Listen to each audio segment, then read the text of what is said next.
Alright, we're at another service call here. Customer states it's water coming from the air handler. Look at this contraption on here. I'm not sure why. Some stuff in there. You can see daylight barely.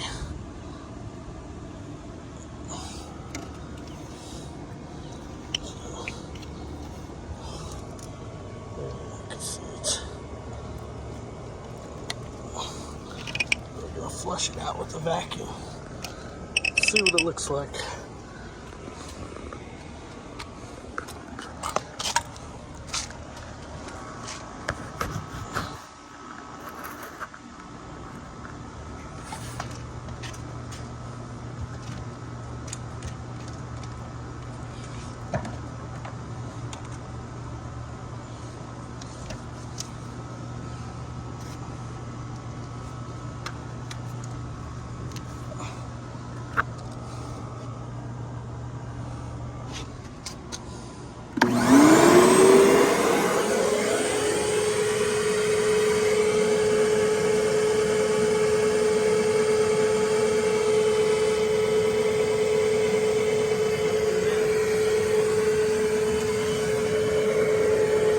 Throw it on in my truck, get the nitrogen.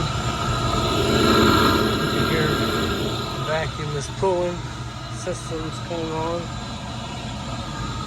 Gonna dry this float switch off, it's all wet.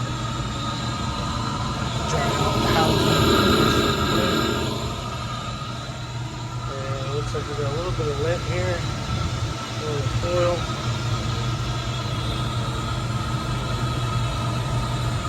Overall condition from ages now. I'm not a fan of this plumbing.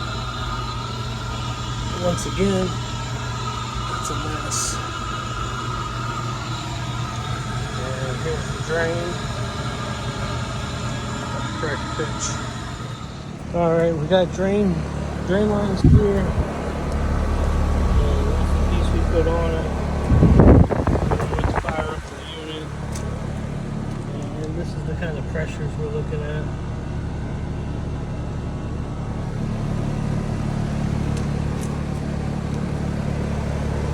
Which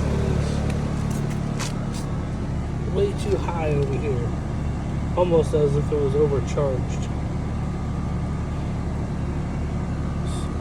We're gonna see what it does while it runs a little bit. And then I might have to hook up the recovery and pull some out. I looked at the fins. They're not the cleanest, but the one can do is just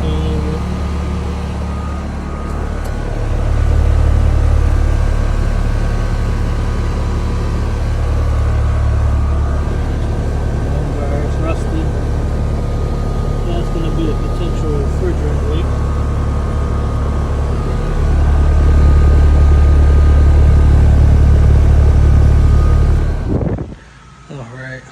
So she's been running a while. I flushed out the drain pipe, and you can hear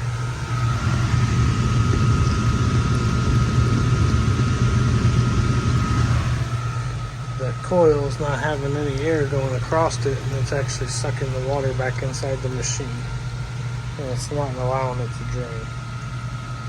So no matter what, it's going to keep overflowing until that coil gets replaced.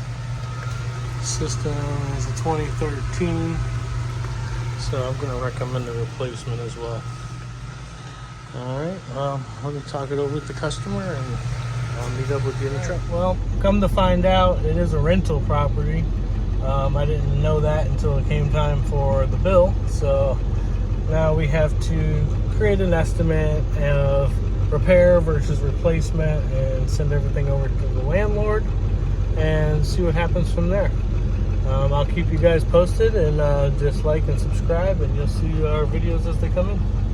Alright, see you next time.